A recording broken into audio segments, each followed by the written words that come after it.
Picture pulling into a gas station.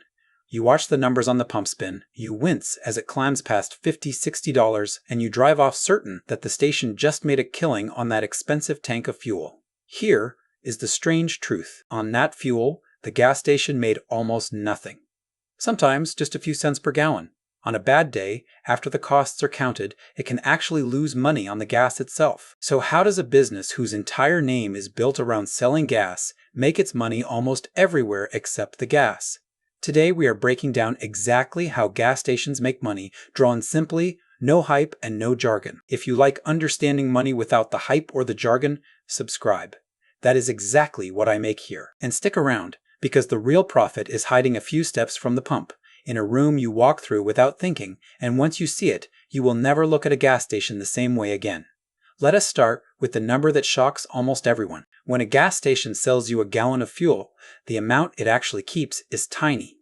After paying for the fuel itself, the station is often left with only a few cents per gallon. The margin on gasoline is razor thin, some of the thinnest in all of retail. Think about what that means. You might spend $60 filling your tank, and the station might keep $1 or $2 out of that whole sale, sometimes less. The giant, expensive-feeling number on the pump is almost entirely just the cost of the fuel passing through on its way to the oil companies, the refiners, and the taxman. And a huge slice of that pump price is not even in play for the station at all. A big part of what you pay per gallon is tax, collected right there at the pump and sent straight to the government. The station is just the middleman handing it over. So of the money on that sign, a large chunk is tax. Most of the rest is the raw cost of the fuel itself, and only a sliver at the very end is anything the station could ever hope to keep. And it gets worse for the station because of one quiet villain most people never think about: the card in your wallet. When you pay at the pump with a credit or debit card, the card companies take a small percentage of the transaction as a swipe fee. On most purchases, that fee is minor. But gas is different because the total is so large and the station's margin is so thin. That swipe fee, taken on a $60 sale, can eat up almost the entire few cents of profit the station made on the fuel. In some cases, the card fee is bigger than the profit itself. This is why you often see a lower price for paying with cash. The station is not being generous. It is desperately trying to avoid handing its razor-thin fuel profit straight to the card companies. So if selling gas barely makes money, and sometimes loses it, why does every station in the country keep those big, glowing price signs out front, fighting over a penny or two per gallon? Why bother at all?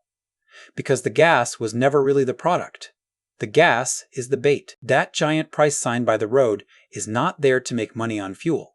It is one of the most effective pieces of marketing ever invented. It is a magnet. Its entire job is to pull you off the road, out of traffic, and onto that specific plot of land. The fuel gets you to stop, and once you have stopped, the real business can begin. Because the actual money machine is not the pumps at all, it is the little store attached to them. Walk inside, and everything changes. You have left the world of razor-thin margins and stepped into one of the most profitable little shops around. This is the convenience store, and it runs on the exact opposite economics of the fuel outside. Let us look at what is really going on in there. Start with the drinks. A cold bottle of soda, an energy drink, a bottle of water. These are sold at a huge markup compared to what the store paid for them. That bottle of water that cost the station very little might sell for $2 or $3. The fountain drink is even better because it is mostly cheap syrup and water poured by you, sold for a price that would make the fuel pumps outside weep with envy. Then the snacks. Chips, candy, chocolate, gum, all high margin, all placed exactly where your eyes and hands will find them while you wait to pay. None of these are accidents. The whole store is arranged to gently guide you toward the most profitable items. And then there is the king of the convenience store. Coffee. A cup of coffee is one of the most profitable things a gas station sells. The actual coffee, the cup, the lid, all of it costs very little. But a fresh hot cup can be sold for a couple of dollars again and again all day long to the same commuters who stop every single morning. It is cheap to make, quick to sell, and people come back for it like clockwork. That is a beautiful thing to own. Now let us talk about the categories that quietly bring in enormous amounts of money, the ones the store may not put in the window but absolutely depends on. The first is tobacco. For a long time, cigarettes and other tobacco products have been one of the biggest sellers by volume in these stores. The margin on each pack is not always huge, but the sheer number sold, and how often the same customers return makes it a massive pillar of the business. The second is the lottery. When someone buys a lottery ticket, the store earns a commission on the sale, and often a bonus when a winning ticket is sold there. It costs the store almost nothing to offer. It brings people in the door regularly, hopeful and hooked, and many of them buy a drink or a snack while they are at it. And increasingly, the biggest growth of all is food, hot food. Made-to-order sandwiches, pizza, rolling hot dogs, fried snacks, breakfast in the morning. Prepared food carries some of the highest margins in the entire store, far above packaged goods, and far, far above the fuel outside. Many modern gas stations have quietly become fast food restaurants that happen to sell gas. Some of the most successful chains in the country make a huge share of their money, not from fuel and not even from packaged snacks, but from the kitchen in the back. So step back and look at the whole picture. The fuel is a magnet that barely breaks even. The store inside is where the money is truly made, on drinks, snacks, coffee, tobacco, lottery, and hot food, most of it sold at margins the fuel pumps could only dream of. The genius of it is the flow. The cheap, competitive gas pulls a huge number of people onto the property every single day. A good chunk of them walk inside. And inside is a carefully designed little shop engineered to turn that visit into a high-margin sale. The station makes pennies on your gas so it can make dollars on your drink. Now let us go a little deeper, because there are more quiet gears turning here than just the store. Consider the extras bolted onto many stations. The car wash is a great example. Once the equipment is built and paid for, each additional wash costs very little in water, soap, and electricity, but sells for a healthy price. It is close to pure profit on every car after the machine has paid for itself. Then there is the ATM inside, which often charges a withdrawal fee that the store shares in. There is air for your tires and vacuum for your car, small coin-operated machines that quietly add up. None of these are glamorous, but each one squeezes a little more money out of the same visit. Now here is a part that surprises people. In many cases, the gas station you stop at does not even fully control the price on that big sign, and does not keep much of what the fuel sells for. A lot of stations operate under the banner of a major fuel brand. That branding comes with rules and with supply agreements. The station agrees to buy its fuel from that supplier, and a chunk of the economics of the gas is set above the individual station's head. The owner is often more like a shopkeeper running a store with pumps out front than an oil baron swimming in fuel profits. The recognizable brand on the sign helps pull in customers who trust it, but the real money the owner takes home still comes mostly from inside that store. Independent stations, the ones not tied to a big brand, sometimes have more freedom on pricing and can occasionally earn a little more per gallon. But they also lose the pulling power of a trusted national name and the steady fuel supply that comes with it. Either way, branded or independent, the story ends in the same place. The reliable profit is inside, not at the pump. It helps to understand where the fuel even comes from before it reaches that station. The gas travels from refineries to big storage terminals, and the price the station pays to load up a tanker there is called the rack price. That wholesale price bounces around every single day based on oil markets far outside the owner's control. So the station is caught in a squeeze.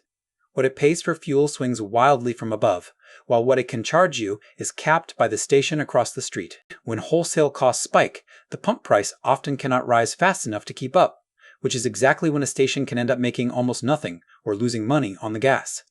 That volatility is another reason no sane owner wants to bet the business on fuel. They want the calm, dependable money inside. And underneath all of it sits something people forget a gas station even is. It is a valuable piece of real estate. That corner lot on a busy road with easy in and out and heavy traffic passing all day is worth a great deal on its own. The location that makes the fuel sign such a good magnet is also simply valuable land. For the biggest operators, owning a network of prime corners across a city is a quiet fortune in property, entirely separate from the coffee and the gas. There is also the matter of why the price on the sign changes so often, sometimes several times a day, and why stations always seem to cluster together on the same corner. Fuel prices move in cycles. Stations watch each other constantly and adjust because customers will cross the street to save a couple of cents on a fill-up. So they cluster where the traffic is, they match each other closely on the fuel to avoid scaring drivers away, and then they compete quietly on everything else. On the coffee, the food, the loyalty program, the cleanliness of the bathroom. The gas price is the loss leader they wave in your face. The store is where they actually try to win. And speaking of loyalty, look at the app. Many chains now push you hard to download their rewards app, promising a few cents off per gallon. It feels like a gift, but that app is doing a lot of work for them. It makes you choose their station over the one across the street, turning you into a regular. It nudges you inside with offers on coffee and food, and it quietly gathers data on exactly what you buy and when, which helps them stock the right products and target you with the right deals. Those few cents off your gas are cheap because the app helps sell you the high-margin things inside over and over. So let us put the whole machine together because it is beautifully organized once you see it. The fuel is the bait, sold at a razor-thin margin, sometimes at a loss after card fees, purely to pull you off the road and onto the property. The convenience store is the real engine, turning that visit into high-margin sales of drinks, snacks, coffee, tobacco, lottery tickets, and increasingly, hot prepared food. Around the edges, the car wash, the ATM, the air and vacuum machines each squeeze a little extra profit from the same customer. And a loyalty app ties it all together, making you a regular, steering you inside, and learning your habits so the store can sell you even more. So how do gas stations make money? Almost everywhere except the gas. Not really on the fuel you came in for, but on the drink you grabbed, the coffee you sipped, the snack you could not resist, and the 1,000 small high-margin things waiting for you a few steps from the pump. Now, this is not me telling you gas stations are villains, or that you should feel tricked. They provide something genuinely useful. They keep us moving. They are open at all hours, and they hand you a hot coffee and a snack exactly when you need one. This is just the machine, explained, so you understand what is really happening on the other side of the counter. And since you now know where the money hides, here are the simple, fair ways to keep more of it in your own pocket, not as financial advice, just as the natural takeaways from everything we just covered. Remember that the fuel is the cheap part and the store is the expensive part, so the real damage to your wallet almost always happens inside, not at the pump. When you pay, notice the cash price versus the card price, because on a big fill-up, that difference is the station trying not to lose its thin margin to the card companies. And sometimes you can save by paying cash. Be a little wary of the impulse buys arranged right at eye level and by the register, because that is exactly where the highest margin items are placed to catch you. And treat the coffee, the snack, and the drink as the real purchase, because to the station, that is precisely what they are. Do that, and the same machine built to quietly earn from every stop suddenly earns a whole lot less from you. If you want more of this, the hidden money behind the everyday places all around you, subscribe, because that is exactly what I do here. I break it all down, drawn simply. I will see you in the next one.